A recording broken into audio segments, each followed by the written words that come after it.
Are you sure you want to do this? It's not what I want. It's what honor demands.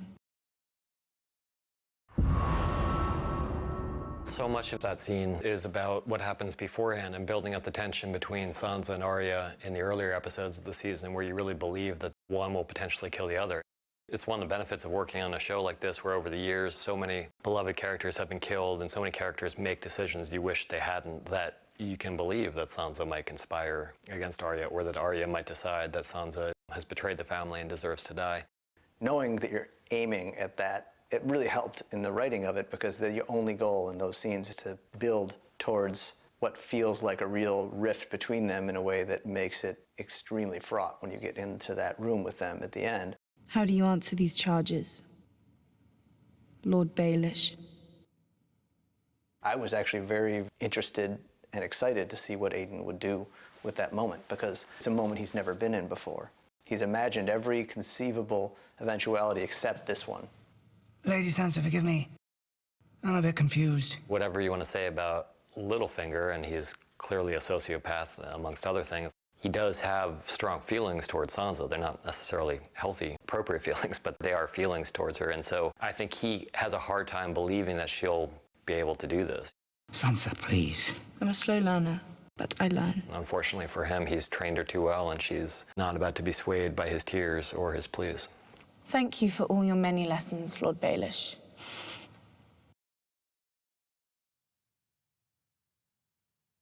You have 60+ hours at this point of main characters who you hopefully are really invested in.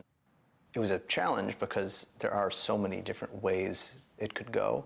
But the fact that it was centered around the effort to persuade Cersei to stand down and to accept a truce, that gave it a spine. This isn't about living in harmony. It's just about living. There's so many different interconnections between all these people. The Hound mountain scene was one we felt we needed to highlight. Remember me?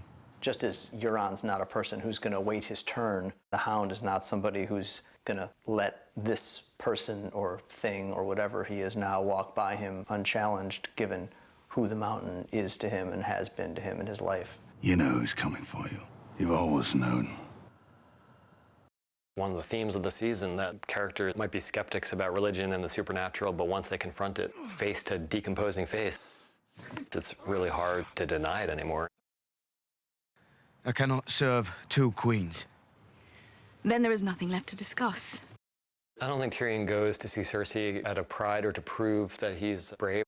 Again, it's one of the situations where it's the only choice he can see. It's the only way he feels like he can salvage this peace mission is to go himself. He's the only person who can talk to her, because as much as she hates him and as much as he hates her, they know each other better than probably anybody in the world knows them. I don't care about checking my worst impulses. I don't care about making the world a better place. Hang the world.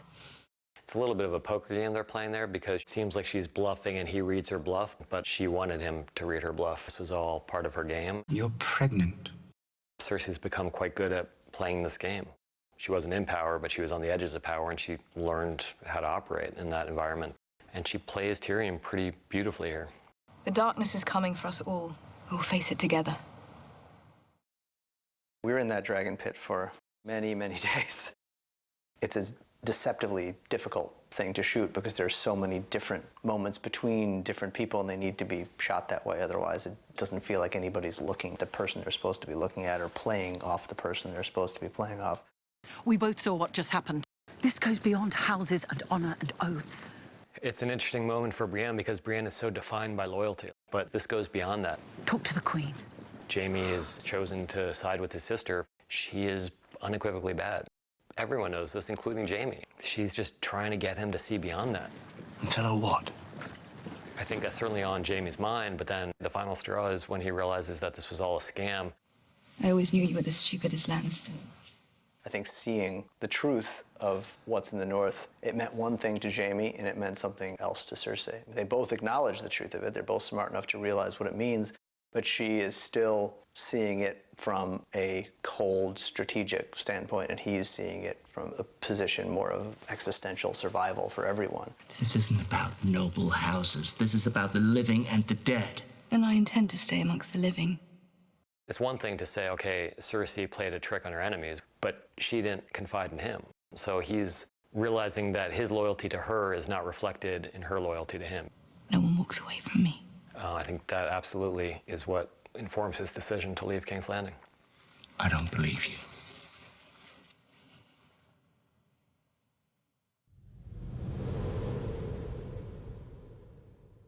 He needs to know the truth. The truth about what? About himself. Jon's not Jon Sand. He's actually, as Bran finally overhears from Lyanna, Aegon Targaryen. And that means he's the rightful heir to the Iron Throne. That changes everything. I would say the challenge with this sequence was finding a way to present information that at least a good portion of the audience already had in a way that was dramatic and exciting, also had a new element to it. Part of the answer as to how to go about doing that was in the montage, intercut nature of it. It was about making it clear that this was almost like an information bomb that Jon was heading towards.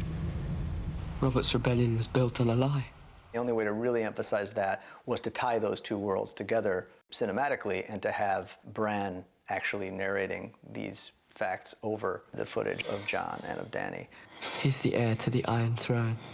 Just as we're seeing these two people come together, we're hearing the information that will inevitably, if not tear them apart, at least cause real problems in their relationship. And she's his aunt.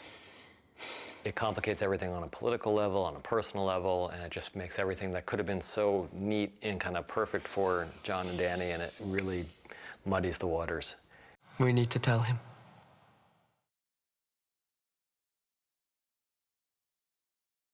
We tried to contrast the various season endings so that they don't feel too similar. So last season we had a pretty triumphant ending with Dany finally sailing west towards Westeros. This one is definitely much more horrific. Run! Many years now we've known this would be the ending of the penultimate season. The walls kept these things out for 8,000 years. There's no real reason that it can't keep doing that unless something puts a hole in the wall. There's one thing on the board from the beginning that is now big enough to do that, and that's a dragon. It just started to suggest itself as a logical way forward. We write, and then the wall comes tumbling down, and it's really easy to type those words on. It's really hard for them to make it look good.